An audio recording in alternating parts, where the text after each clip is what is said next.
Republic, President Cyril Ramaphosa, in expressing our sincere condolences to the people of Tanzania on the passing of a visionary African leader, former President Benjamin Mkapa.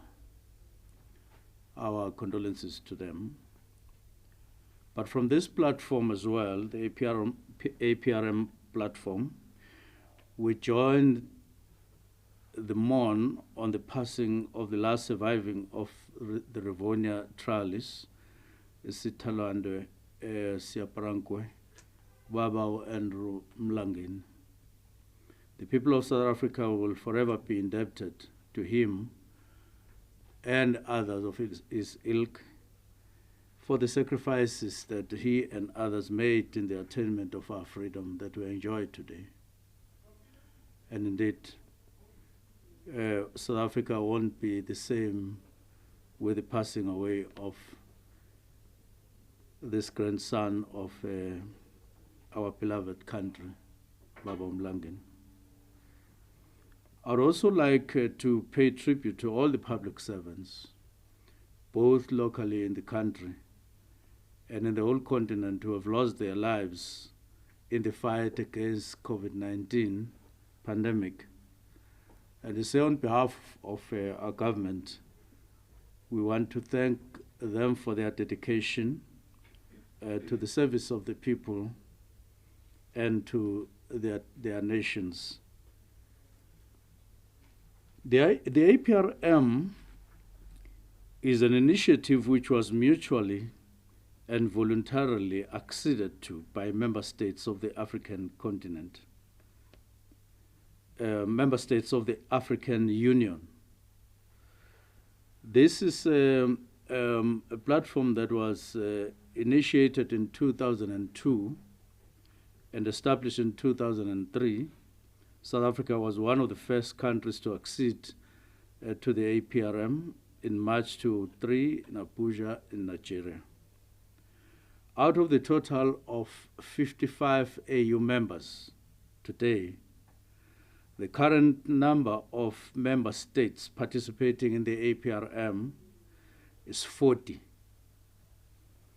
with the Republic of Seychelles and Zimbabwe having acceded at the 32nd APRM Forum, which was held in Addis Ababa in Ethiopia in January 2020.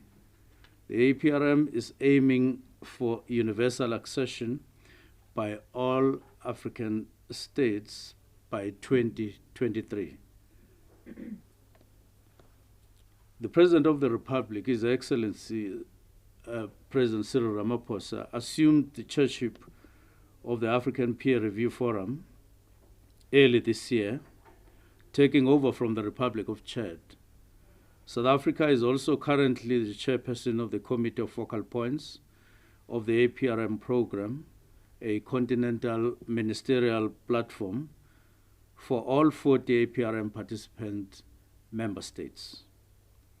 The APRM is a mechanism envisaged to promote good governance and socio-economic development through the adoption of policies, standards, and good practices that will lead to political stability in all member states, economic growth, and sustainable development on the whole of the African continent. The APRM uses a holistic review process that distinguishes the mechanism from other institutions through inclusive dialogue, independent and objective reviews, peer learning, and compliance monitoring. The APRM in particular focuses on 4 themes, namely corporate governance, that is to assess whether your financial institutions in a country, in a given country, are serving all people without discrimination of one kind or the other. In other words, accessibility of such services to the people of a given country. Secondly, socio-economic development, whether all people are given access and are enjoying a better life, that is socio-economic development for all. And the third theme is democracy and political governance, that indeed our political governance does consolidate, whether it does consolidate democracy in a given country. And the last one is economic governance and management, whether indeed all the people in a given country are looked after in terms of economic policies of a given country and are benefiting from that. These are the four core themes of the APRM in any given country that is a member of the APRM. At the meeting held this year on the 1st of February, the structure of the South African National Governing Council, the NGC, was unveiled, which would see to the realization of the APRM goals. The formation of the NGC will pave the way in the preparation of South Africa's second generation review that is about to be undertaken. The structure is expected to lead this process of country self-assessment, ensure its credibility, and ultimately produce the country self-assessment report, which then gets followed by another assessment by eminent people who are external. The NGC structure is at the core of the functioning and success of the country's APRM, as its key role is to mobilize and ensure participation of all stakeholders, of citizens in general, to the APRM process.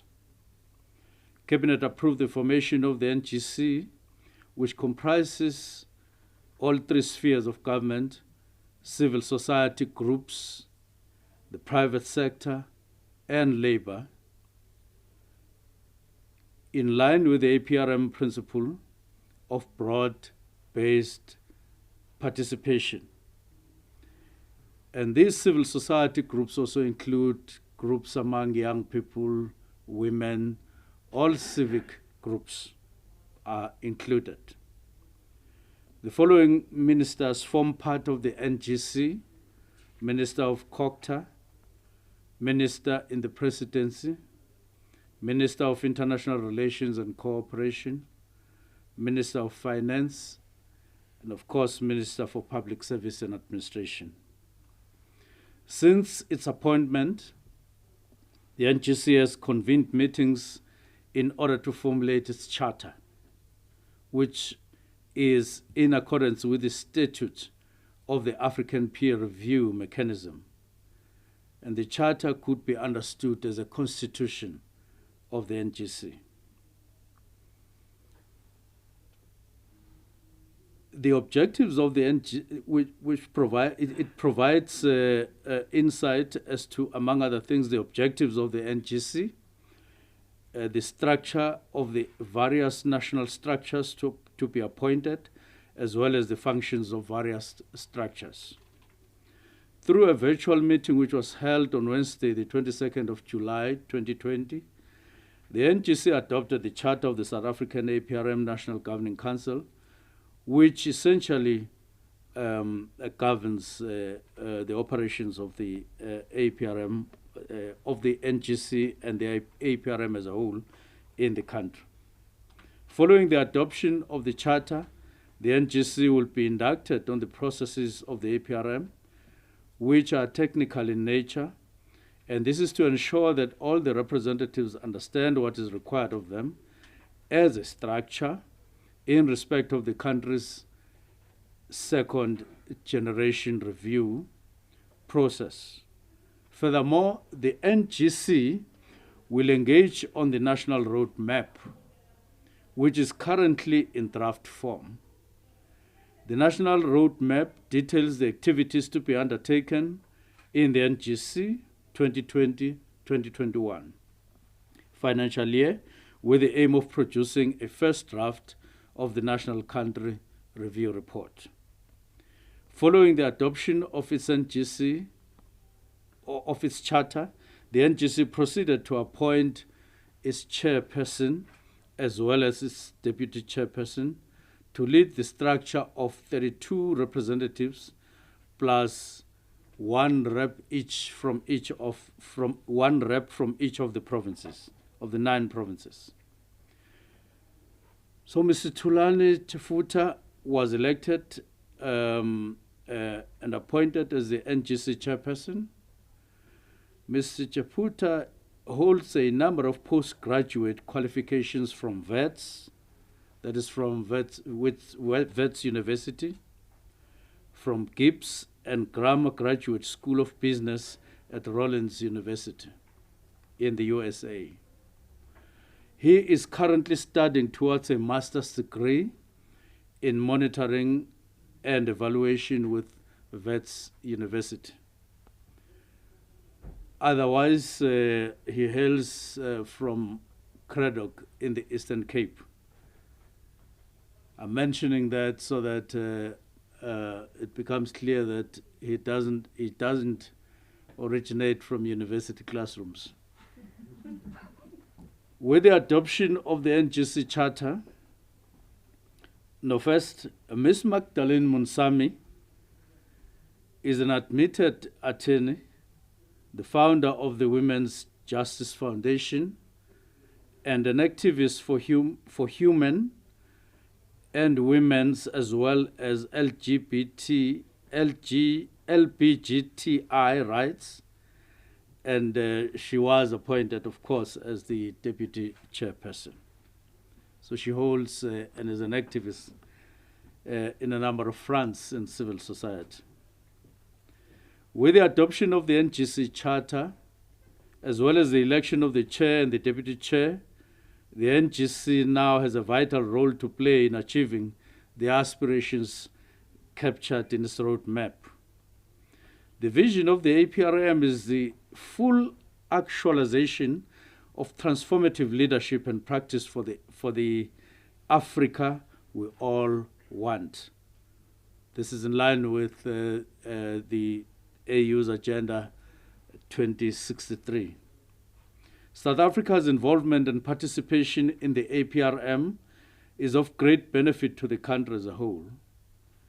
The activities conducted within the APRM and the investigations which would be carried out will assist South Africa in attaining the goal as per the National Development Plan 2030, in the elimination of poverty, in the creation of employment opportunities through faster economic growth, as well as building of a capable and ethical state, to name a few. All of this promote good governance, as I said earlier on. In repositioning the APRM in South Africa, an alignment between the APRM National Action Plan, NDP, and the performance management and planning instruments, including annual performance plans of departments, will be effected. The APRM via the NGC is essentially a vibrant and dynamic platform through which civil society can ensure accountability, integrity, ethical conduct, and delivery of services on the part of all 3 spheres of government and its departments, including state-owned entities.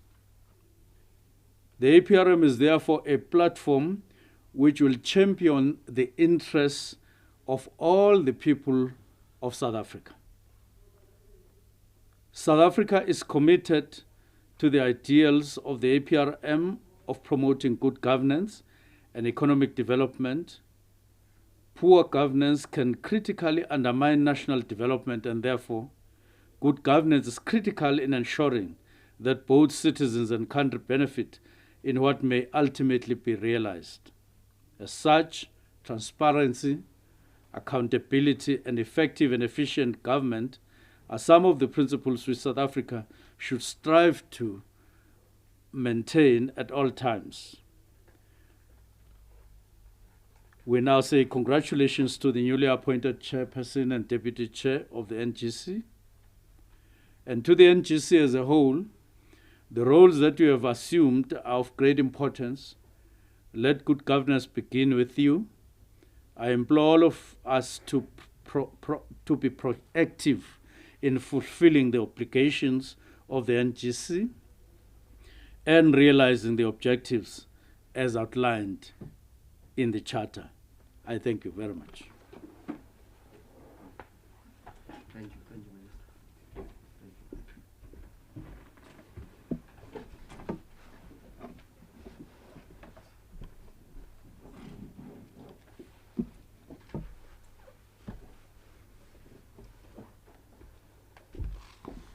Thank you very much to the APRM Focal Chair for South Africa, Minister Mchunu.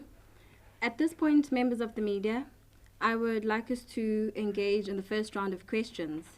I would like to have 3 questions from the floor and also 2 questions perhaps from our digital platforms. We may commence with the questions. Yes, noted.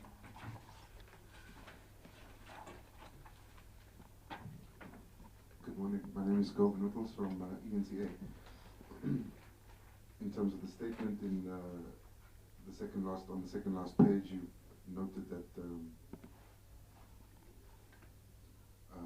there will be an alignment affected between the APRM National Action Plan, the NDP, Performance Management and Planning Instruments, including annual performance plans of all departments, and this will be affected.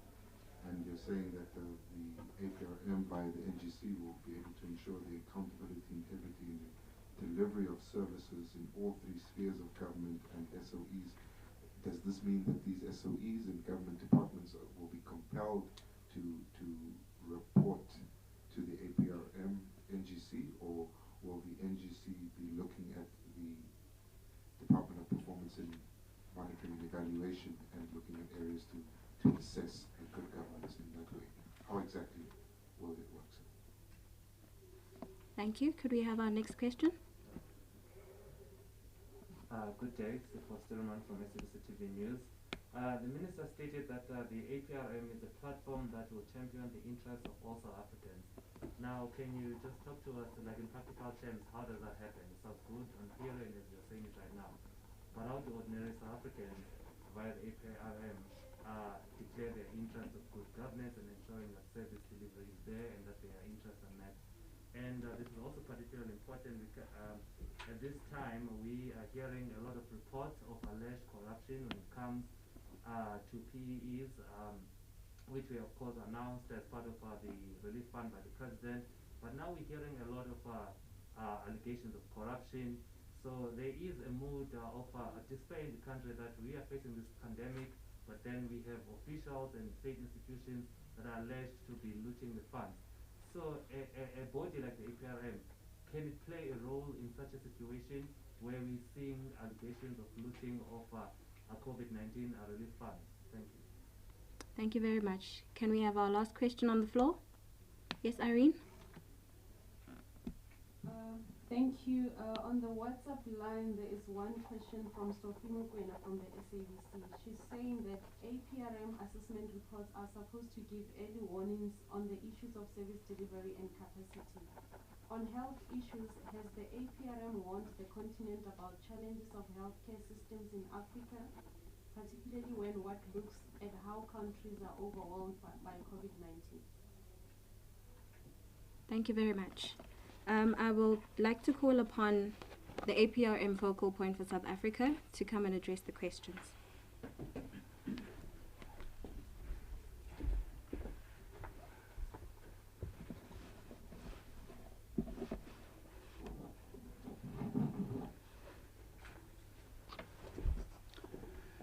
Thank you very much. I may as well at this stage ask that at some point the chair of the APRM and the deputy chair maybe get given 1 or 2 minutes to just give an outline of the programs that are going to unfold, because that will contain some of, or that will deal with some of the questions here. However, let me respond. The alignment of the first question, alignment between all those programs and the NGC. Here, what we mean is what this body will do, the NGC. It will, of course, take into consideration all documents that form the framework of how government works in South Africa. The Constitution, the laws of the country, documents like the NDP, stated strategic plans of each department, or SOE, annual performance plans, and look at how these are rolled out for the benefit of the public out there, and assess whether what is being rolled out is in line with what is stated, in other words, but in the context of promoting good governance, accountability, and all of those. So it's when they do their work and when they interact with civil society, and they come across complaints of various kinds, including in delivery, the NGC should just check. By the way, when people in a village complain about lack of water, what are the plans that are there for the year by various spheres of government, and then check delivery against those and amass that knowledge before they then tackle such problems with all the stakeholders that are involved. The second question is, we say it will be the platform for all South Africans. We just want to state up front that the APRM, with their structure, the NGC, is not a political organization. It's not, neither is it a government entity. It's, in essence, a platform for civil society.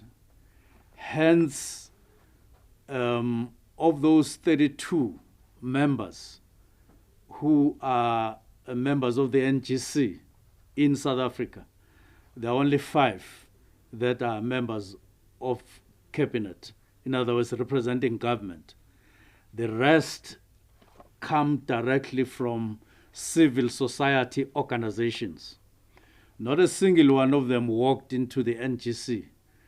They were agreed on and selected and sponsored by their various civic organizations in the whole of this country. Whether it's a non-profit organization, an NGO or NPO, formations of women, formations of youth, all of those, they then, as recognized by various bodies, including NETLEC in the country, they were then forwarded to the, or elected into the NGC. And therefore, this is what constitutes the NGC, and the APRM is non-political, and neither is it a government organ of any kind. So it provides the platform. It will articulate issues. You are mentioning corruption. The 9 bodies that the president has referred to that are collaborating in fighting corruption, in particular in South Africa, are in line with even our undertakings in terms of the various conventions internationally on anti-corruption. So South Africa is a signatory of various international bodies on anti-corruption. In the country, we also have an anti-corruption strategy which is about to be finalized, which will also come up with a much more coordinated way by various agencies that deal with crime and corruption in the country, just to provide a very strong platform on anti-corruption. Now, the APRM, on the other hand, and the NGC will articulate issues that are a problem in the community, and corruption is one of those. And it would be our expectation that while anti-crime agencies or law enforcement bodies in the country continue to do their work, but NGC and APRM need to influence conduct, need to influence behavior, need to mobilize society against corruption and against any form of complacency on this matter, and expose those who are corrupt, whether they are in government or anywhere else, and articulate the aspirations of people who are aspiring for a society that is free of any form of corruption. And therefore they will articulate, they will influence, they will expose, they will work with other organs and other NGOs that are also fighting corruption, and work together with all of those. So that's why we say it's a platform for all the people of South Africa, for all civil society organizations and groups to deal with that. Last question. Early warning system, yes. One of the main designs of the APRM is to develop an early warning system. And right now we're dealing with and hoping by the end of August we shall have finished that as focal points of the continent.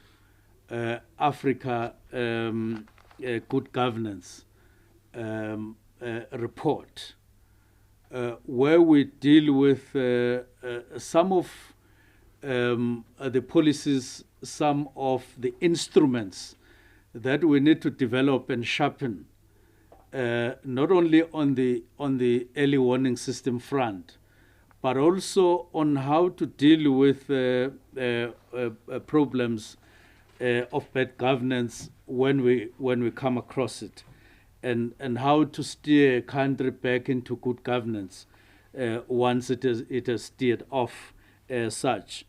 But just to get back to the question, you will realize that all the countries, even the so-called advanced countries in the world, they were caught unaware by the pandemic.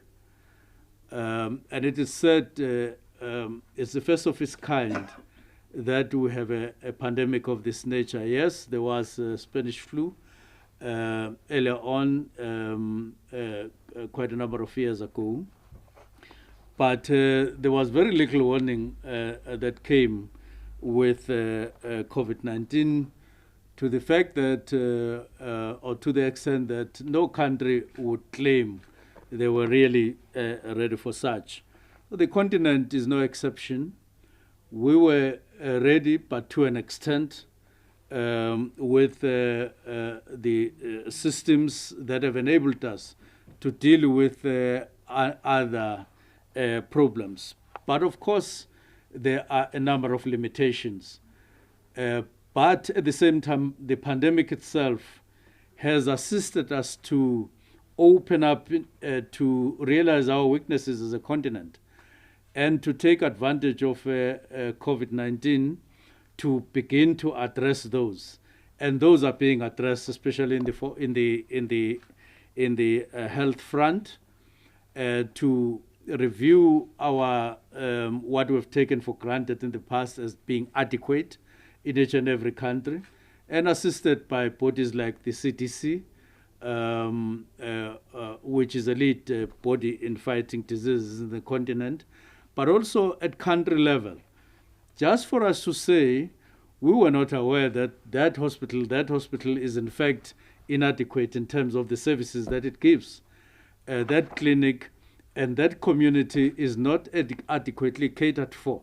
These are all the things that we are rising up to and are realizing and are re-energizing ourselves at government level in all spheres of government to really address and confront, not only while COVID is around, but even post-COVID, and put our norms and standards at a level that we should be in terms of providing health services in the whole country. So we realize weaknesses and then we address them. Thank you very much.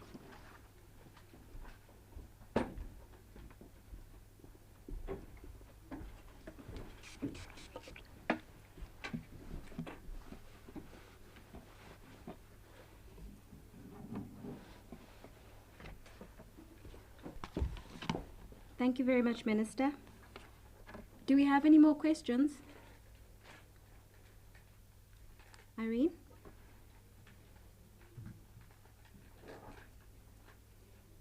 Thank you.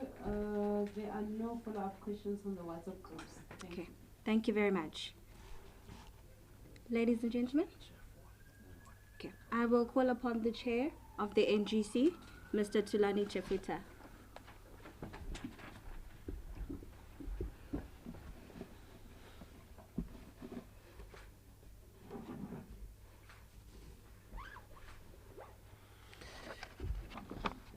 Good afternoon, colleagues, and thank you very much for the opportunity, Minister, Deputy Minister, and Deputy Chairperson, and the DG. Well, South Africa has started with the process of opening itself up into self-assessment. So APRM does not start from ground zero. The introduction of institutional mechanisms like the DPME is one of those. I'm sure we would also know that the Parliament of South Africa initiated a big process that was led by former President Kgalema Motlanthe of a high-level panel on the review of legislation and the successes thereof. And so APRM is reorganized to build up from all that work. And we don't see it as starting afresh, basically. There are fundamentally, according to the statutes of the APRM, there are three principles that drive APRM. The first one is national ownership. The fact that you have government at the highest level deploying a minister to lead the process as a focal point and the president is a sign of that ownership. But that ownership does not mean a government-led process. It means all sectors of society, as the minister was highlighting, government, business, civil society, labor, all of them must own up to. And we're already ticking that box. The second principle is that APRM processes must be participatory and inclusive. If you go through the list of sectors that we have in the National Council of the APRM in South Africa, you will see the broad nature of the organizations. Various provisions provided for to make sure for that participation and inclusiveness. Thirdly, the APRM processes must be technically competent. They must be credible, and they must be free from political manipulation. And what that means is that, essentially, it must not be things that we take up on top of our heads. There must be scientific reasoning behind the work of the APRM. Much as the minister may be the focal point, we will not be taking the script from the minister. As the minister clearly articulated already in the focal point, our interest is to represent the plight and the interests of the people in the process. What is it that works in the benefit of the people, and what is it that is not working that will need to be changed? And we are grateful to the extent that government has given us space as the leadership of the APRM and the different sectors of civil society to do what we have to do. Otherwise, if we will succumb to those political pressures and manipulations, we will not get it right in terms of what will work in the benefit of the people in South Africa. And so, out of that, to give meaning to those principles, we will buttress or anchor our work on two pillars. The one pillar will be scientific rigor, and the second pillar will be meaningful participation of the people and ownership of the processes by the people. And so the first pillar of scientific rigor means that we open ourselves up into science or evidence-based measures. And the second pillar of a meaningful participation will basically be processes that are people-driven and people-centered. Some of the activities that we will do will include the commissioning of research studies to do this work. We will have activities that will be driven through thematic roundtable discussions with people that we consider to be experts in certain themes and communities that may be affected in those specific issues that will be considered in those thematic roundtable discussions. We will have platforms where we open up for submissions immediately. And we can also confirm that between today and Friday, we'll be having meetings with the focal point and the office of the DG to design operational mechanisms for the NGC of the APRM.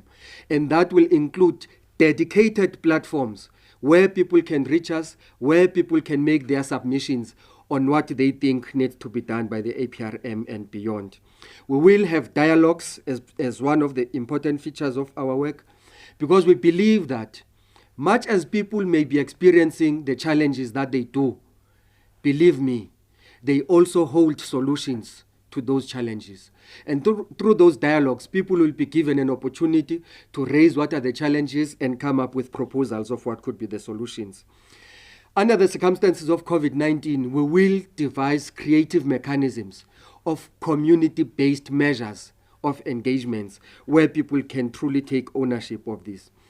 And the success of all of these, colleagues, will be that we extrapolate lessons that will then go to be integrated into the plans such that they find expression on the implementation of programs from government, from civil society, and even from the private sector. And so there will be various levels of integration that will happen. Integration can take place at 3 levels. There can be integration at a strategic level through policy instruments. There can be alignment at a programmatic level and even at an institutional level. And so ours is to go out there, use the mechanism of the APRM to find challenges that people are confronted with, draw lessons of solutions that can resolve those challenges, and feed those back into our governance systems. After all is said and done, the lessons that we recommend must improve governance and service delivery in the thematic areas of the APRM. And there are various structures that will be establishing nationally. As the governing structure, we will also be having secretariat. We will also be having a platform, a technical platform of research institutions. We have also identified a dedicated platform of a partnership with media institutions so that people take true ownership of this. And in that way, we lead by example in a transparent way, opening it ourselves up, getting people to make ideas coming through our way. Thank you very much, colleagues.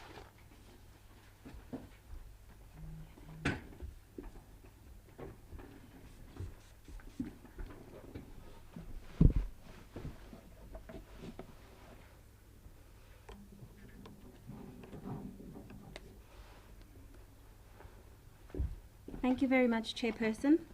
At this point, I would like to call upon the Deputy Chairperson, Ms. Magdalene Mansami, just for a few comments.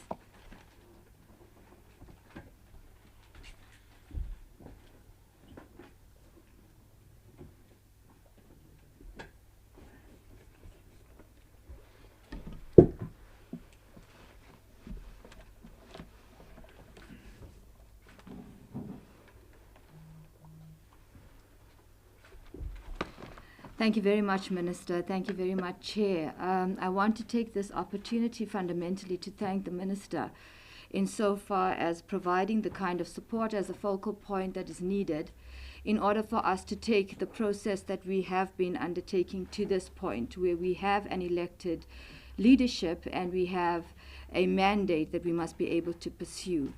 The Chair has given a very detailed outlook in respect of what is the process, what are the institutions, and what must be done.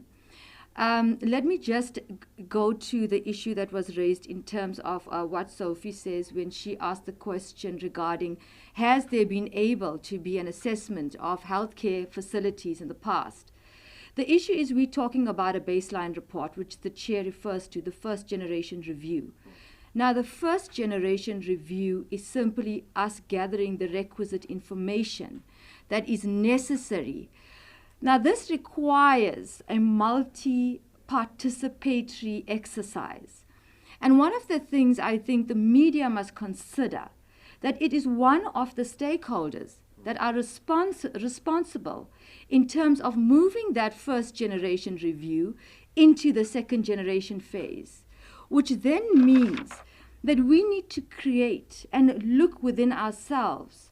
Also, the business sector, I think, Minister, one of the biggest challenges is the dependency in terms of funding for such a mechanism to be able to realize its task without the involvement of the private sector or business to actively be involved in terms of being a part themselves of releasing themselves of any form of corruption that may exist within the private sector, as the public sector is needing to be absolved of or being accused of.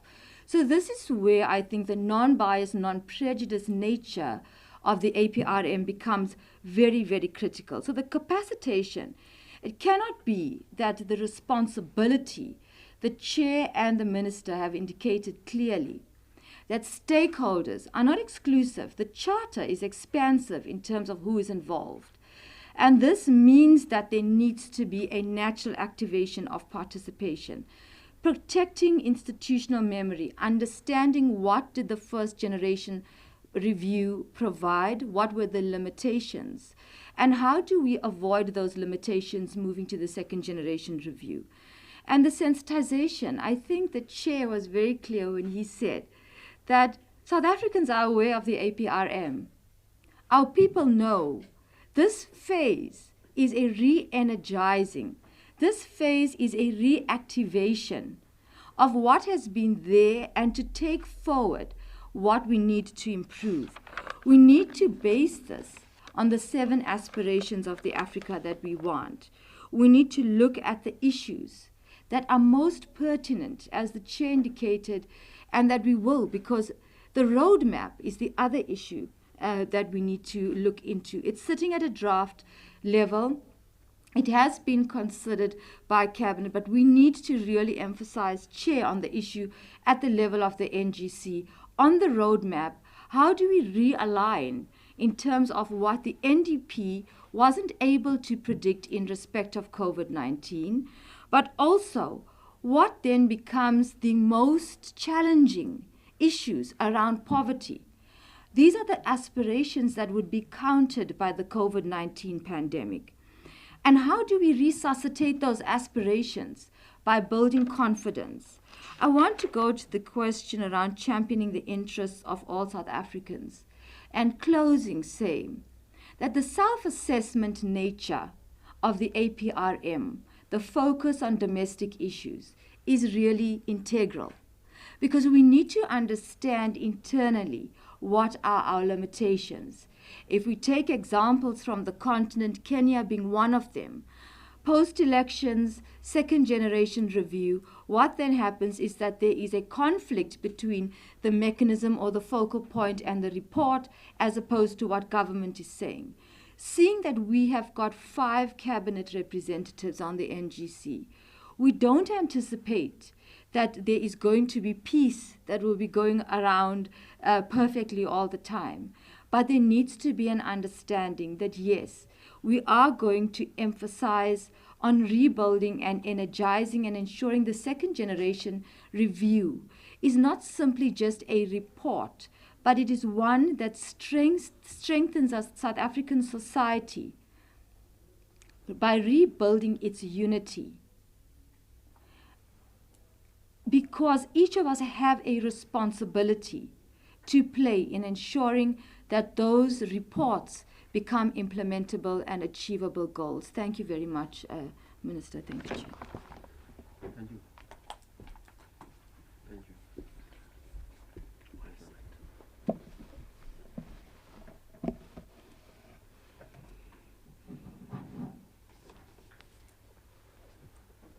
Thank you very much, Deputy Chairperson. Ladies and gentlemen, we have reached the conclusion of this briefing. I'd like to thank the APRM Focal Point for South Africa, Minister Senzo Mchunu, on his address. I'd like to thank the Deputy Minister for Department of Public Service and Administration, Ms. Sindisiwe Chikunga, for her attendance. I'd also like to thank the Chairperson as well as the Deputy Chairperson of the South African NGC for their attendance as well as their comments. Furthermore, I'd like to acknowledge the Director General for the DPSA, Ms. Yoliso Makasi, for her attendance. Thank you very much to the members of the media and to all our viewers. Thank you. Thank you.